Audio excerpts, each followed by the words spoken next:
So what we'll be looking at in Next Level Radio is page 116, where it explains how you can design a clock. We've also done it previously when we looked at the 4 different phases, from introduction to growth to maturity to decline. In all of those phases, we also looked at clocks. So you've looked at a lot of clocks recently, okay? So that's the one part of today. The other part of today is we will be looking at the only 2 types of links that exist, okay? So we will go into that in detail. So yes, there are only 2 types of links that exist in radio.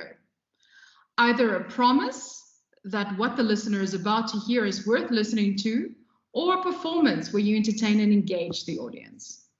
And with that, let me open the PowerPoint so that we can get today's lesson started.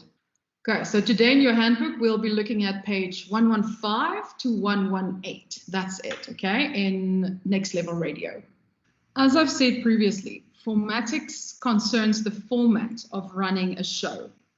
Clocks, formatics, and ultimately show prep together can be quite a daunting task if it's the first time that you're doing it. So if we start with show formatics specifically and how to place and plan content for a radio show, we're going to look at in-link or talk break formats. So show formatics is about the how and the why we create certain content and where that content is best placed within an hour. So to do this, we need to use a clock. A clock is a visual representation of the elements in an hour of radio that can help a broadcaster, that can help you follow the running order of the show. Okay, so here in front of you right now is an example of a clock by Radio I Love It. It's broken up into time markers and then color coordinated to reflect specific segments of types of content. So you'll see it starts with the top of the hour, 1/2 past, 1:45. Okay, they've worked in the news at the top and bottom of the hour. They've included voice links, advertising segments. They have 4 there. Music sweep, so 3 songs.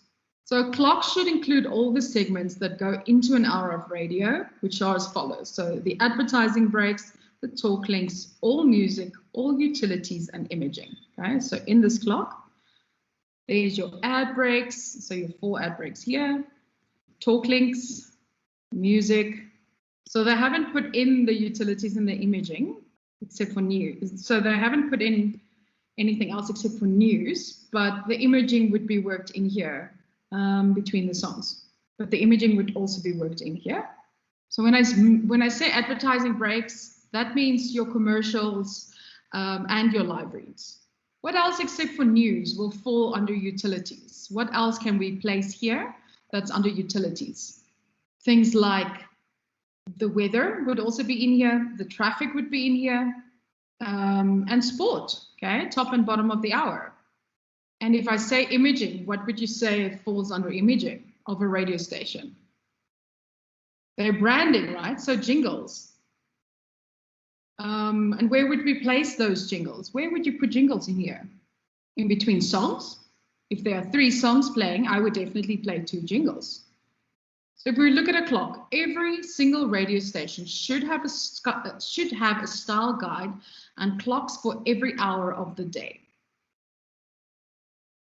These need to include all the detail and segments from this slide, okay? So all your ad breaks, your talk links, your music, your utilities, and your imaging.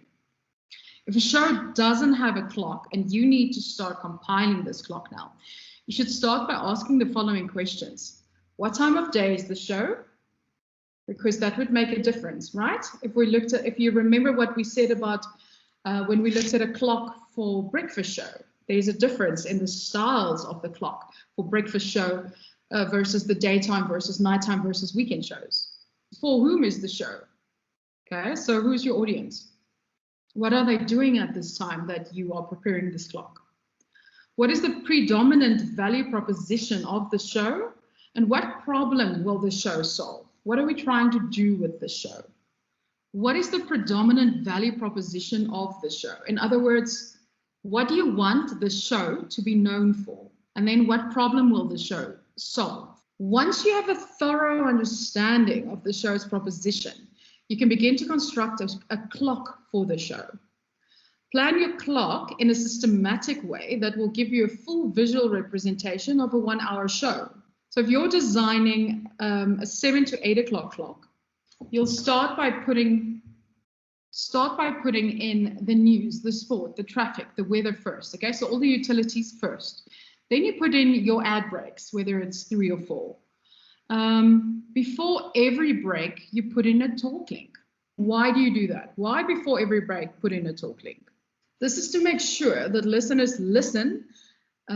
This is to make sure that listeners listen to and engage with the advertisement. If we talk before the advertisement breaks, we could say what is coming up after the break, which will encourage the listener to listen to the advertisement in order to get the enticing piece of content. So it's important that you talk before an ad break. Next, in music radio, place the music in the predefined order according to the music policy. So whether it's a case of the first song after a link needs to be a top 40 song, followed by, I don't know, a recurrent song, or it needs to be a gold song, whatever it might be. You work according to your music policy there. And then lastly, you put in the remaining talk links. Before you move on to the Linkformatics, start by going back to what we spoke about previously to look at the types of content that are required to fill up talk breaks and links, okay? Because we said at different stages of the life cycle plan, there's different things that you would need to include. Do you remember that? Do you remember we spoke about all of that in detail, and we broke it down according to how long your show has also been? So if it was a new show, there was a lot more formatics. So there was a lot more talking about the station itself and a lot less about your opinions. And it was a defined show that changed. So that's all very important things that you need to know when you start putting in the remaining talk links. Also, is it games that you're putting in? Is it what type of, is it a feature? What is it that you're putting in there in the talk links? Okay, it comes back to this question: what time of day is the show? For whom is the show? What are they doing at this time? What problem will you solve? Okay. Now we're going to look a little bit more in detail at Linkformatics. When we refer to a link, we refer to the spoken time between when a microphone is switched on to when a microphone is switched off. This is also called a voice break or a talk segment, okay? But it would mostly be referred to as a link. A link in a podcast, uninterrupted by advertising or music, could take up the entire podcast, literally. In talk radio, it could be a 10-minute segment between advertising, or in music radio, a 30-second talk break between songs. The most critical part of any link is first to define the function of the link. Okay, the most critical part of any link is first to define the function of the link. In the current world of diversity in respect to audio and visual content space, audiences are spoiled with choices and apply a strict time-starved criterion to what they are listening to. So audiences have more than enough choices of what they want to listen to, but not enough time to listen to it all. If the link is of no value, think about yourself. If the link that you are listening to is of no value, what are you going to do? You're either going to very quickly, without giving it much thought, move on to if the link is of no value to you, you're very quickly going to, without even thinking about it, move on to another piece of content. That's what I would do. How would a listener do this? By either switching manually to another piece of content, which means on another radio station, or digital, or on TV, or whatever it might be, or mentally zooming out of the conversation. Okay. This means that every time a microphone is turned on in a radio or a podcast studio, the creator of the content has to remind themselves that this link or this piece of information must hold value to the audience. It therefore has to be emotive and solve the needs of the audience. So in the olden days, the old school time and temperature links. Do you think they will work today? No, they will hold little or no value in today's radio landscape. Why? Because many years ago, it would have been acceptable to simply tell the listener the time, the weather forecast, the name of the song that they're about to play. These days, however, we can see the time. Like I can read the weather on my phone immediately when I wake up. Even when it comes to music, we can stream or download whatever we want to listen to. I can just put on iTunes or Spotify, and I can find whatever it was that I want to hear.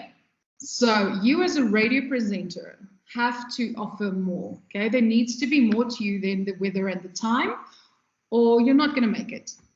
There needs to be more to you than the weather and the time. You have to compete.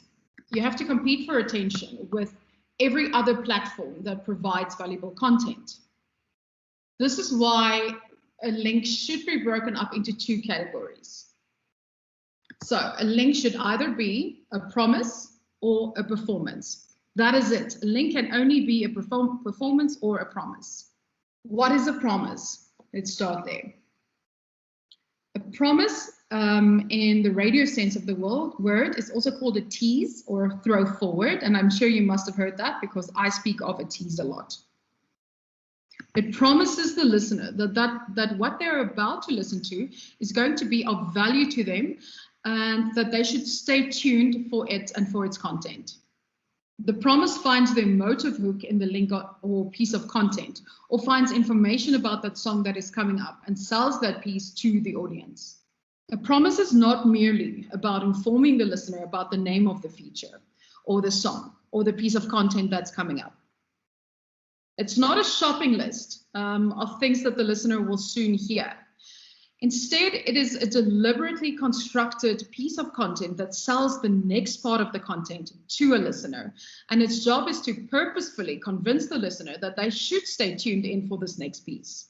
To achieve this, imagine a listener telling a presenter, I will continue listening to you if you can promise me that what I'm about to hear will be worth my while. The promise would be the response to this request and this statement, in which you explain the value to the listener.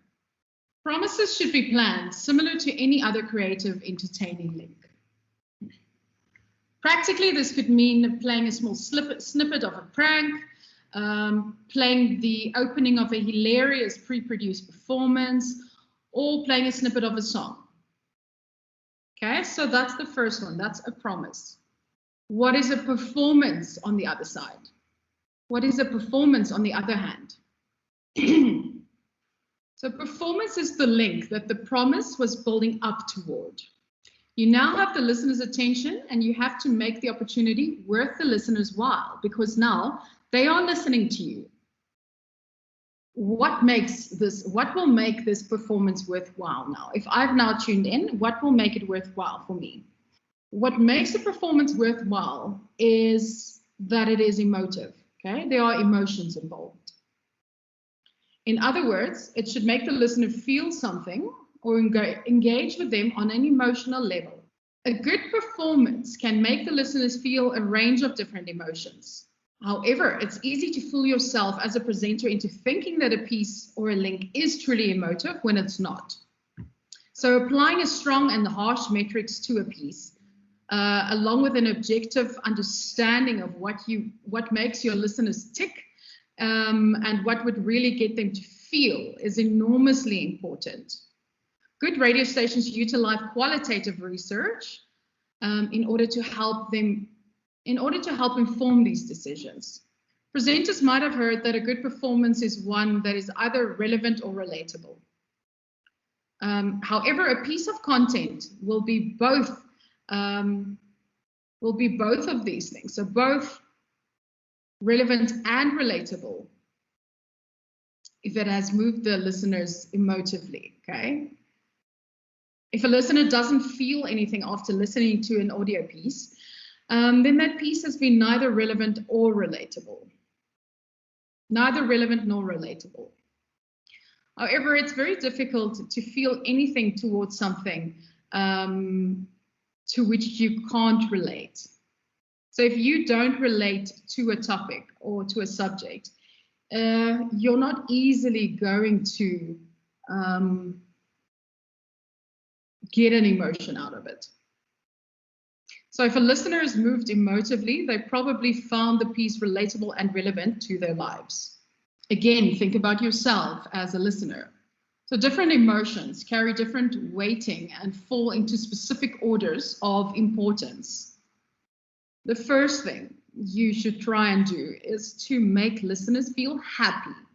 Okay, so in other words, you must try to delight the audience, or you should make them smile or make them laugh. Next, you should also try to surprise or to create moments of sadness. At other times, evoking emotions of disgust or fear would offer a fuller range of emotional repertoire. However, a presenter should never anger. Listeners. Okay, rather allow other characters or callers to evoke that kind of a negative emotion. What is the problem here? Why should you as a presenter never anger listeners? The presenter that angers will eventually have to be killed off and dismissed from the radio station. Therefore, be careful of anger as an emotional response. Rather, if other characters have evoked anger, be able to quickly remove them. So, for example, if it's a caller, you can quickly remove the caller from air in order to come to the rescue of your listeners. In other words, when it comes to an emotional response, when it comes to certain emotional responses, control of the situation is essential. So now, once you've decided on the type of link that you would like to create, you can then plan the content of this link and how you're going to execute it. So let's look at the how. Radio's greatest strength is that it is a medium. Radio's greatest strength is that it is a medium in which the user, or the listener rather, feels like they are being spoken to directly by the presenter. So personal. It's therefore a personal medium in which the presenter and the listener are involved in the illusion of a one-on-one conversation. It's only you and me that are speaking.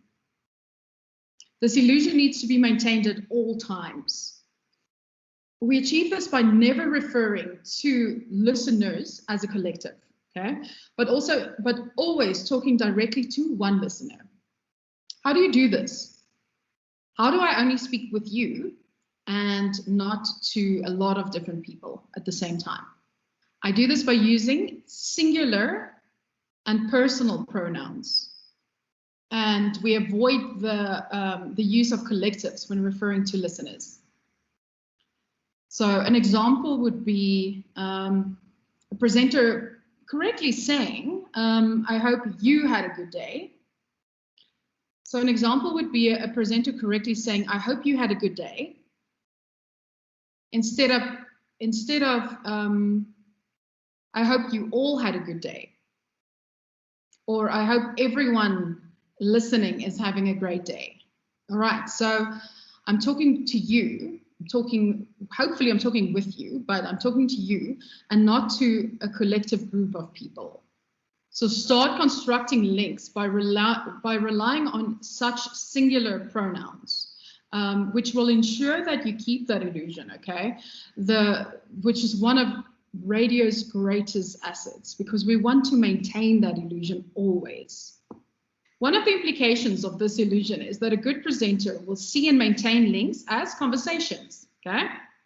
You and I are having a conversation, that's what it is.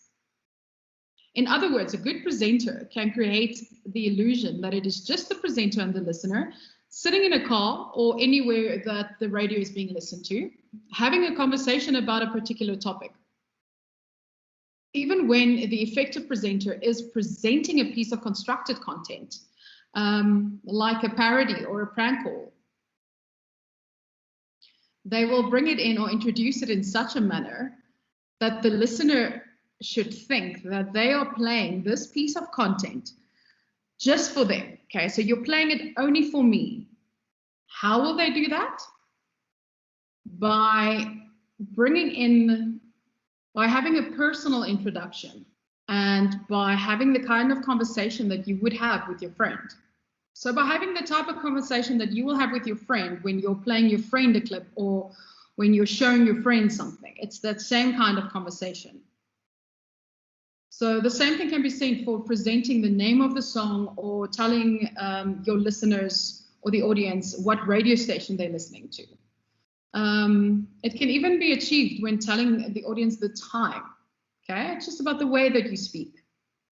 As long as the information is presented as a conversation, the presenter will be able to relay the content as one would with an acquaintance or a friend. So the conversation style of radio presenting separates the great radio presenters from the mediocre presenters. That's in essence what happens here. Those that can make their listeners feel like they're talking directly to them and not at them. Okay, I'm not talking over your head. Are usually the presenters that have the most success with the medium. So if you can talk one-on-one with me, you'll have the most success. Okay. Why? Because these presenters form personal, emotive relationships with their listeners. Radio presenters must remind themselves of this fact at all times, especially during the preparation of their shows and the links that they are planning to incorporate within that show. Ask yourself, what would this sound like if we were having a normal conversation? Would this make sense to the listener? Is it easy to follow? So with you and me speaking right now, do you think I would speak any differently to you if you were standing right next to me or if you were a friend of mine? Or would we have a similar type of conversation like we are having right now? So that's the kind of things you need to keep in mind. Remember, listening to radio very rarely happens in isolation, okay? It's almost always the case that me as the listener will be doing something else while I'm listening to you on air. So whether it be that I'm driving, whether I'm showering, whether I'm cooking, whether I'm working, I'm doing something else at the same time. Listening to music is processed by the brain in a separate channel than performing foreground tasks, okay, such as reading and writing. Listening to spoken words is also processed by the channel that processes foreground tasks. So music is processed in a separate section of the brain to these foreground tasks, but spoken words are processed in the same area. This is why finding your way in an unfamiliar area while driving in your car is harder if someone is talking to you at the same time. The reason for this is that these two activities are competing for a single channel. This means that you have to engage listeners by using simple and easy to understand conversational language because they are doing something else at the same time. However, there are other techniques that can help grab the listener's attention away from the things that they are currently doing. So there are other things we can do or can look at. Have you ever heard someone speak about a Mexican bicycle or the Mexican bicycle wheel or the man on the Mexican bicycle or the Mexican on the bicycle? So this, you'll have to use your imagination to see this properly, but this diagram represents a man wearing a sombrero and riding a bicycle, okay? So it's known as the Mexican on the bicycle, and it represents the formation of a link. So imagine that the two blue lines there are the bicycle wheels, and that the middle section where it says thought with the two circles is the man with his sombrero that's riding the bicycle, okay? And then on the left side, you see it says, well, it starts at the top, it's saying link. Left side saying obligation, then thought, then obligation fulfilled on the right side. This diagram represents the formation of a link. The idea is that the link starts from the left and moves toward the right. In other words, a link should start with an obligation, which in this case would be we are obliged to tell the listener what they are listening to. So the name of the song they just heard, the name of the radio station, the name of the presenter, or the name of the show. Okay, so an obligation. A way to ensure that this link is successful is to continuously remind the listener what they are listening to. So through it all, you still have to be both entertaining and engaging while continuously reminding the audience of the station that they are tuned into and what they are listening to. This will ensure recall, which is vital. So the obligation is the first thing that the listeners hear when the song comes to an end, or the start of a new topic in a talk segment. The best way to successfully carry across the obligation is to practice answering the following questions repetitively, okay? What is the name and artist of the track that you just played? What is the name of your show? What radio station do you work for? Answering these questions in this order will allow the presenter to start the link in a conversational and very relaxed manner. Similar to how you will start a normal conversation, which is what you want. There's nothing forced or artificial about this approach.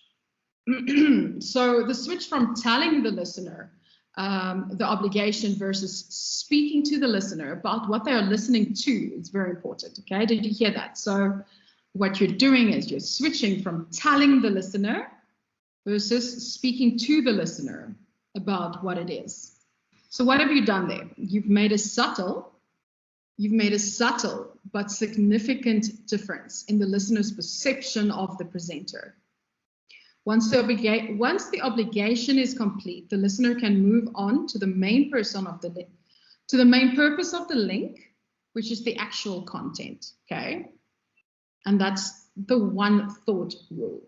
And this is where this Mexican on a bicycle helps also. The Mexican on the bicycle is meant to help remind a presenter that they should always look at keeping the link as simple as possible. Okay, this can be maintained by using the one thought rule. You should have also heard about KISS by now, so keep it simple, stupid. So keep it simple. Every piece of content should be centered around one thought, one idea, one theme.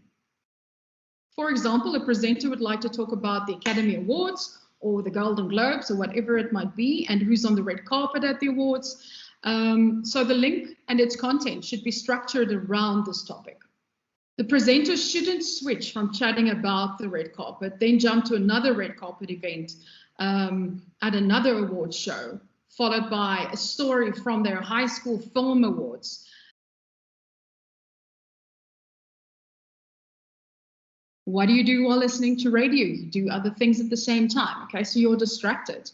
You're probably doing something else. So you're listening with one ear to the link, okay? You can't demand attention if the link is confusing and all over the place. If your link is confusing to understand, there's no way you're going to get that attention that you want. The one thought principle helps to remind a presenter that keeping it simple is the best way to retain and to attract and retain listeners, okay?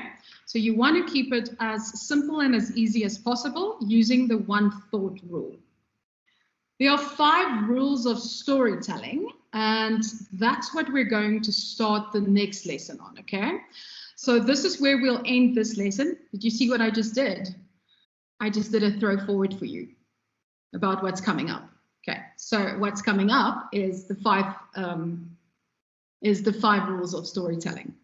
So today what we looked at, again, just in a nutshell, is a clock. Okay, so we looked at creating a clock, which you should know quite well by now.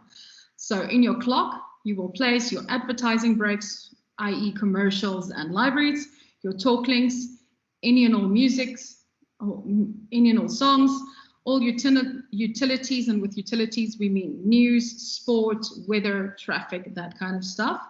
And then your imaging, aka jingles or sweeps, which you will add to the songs.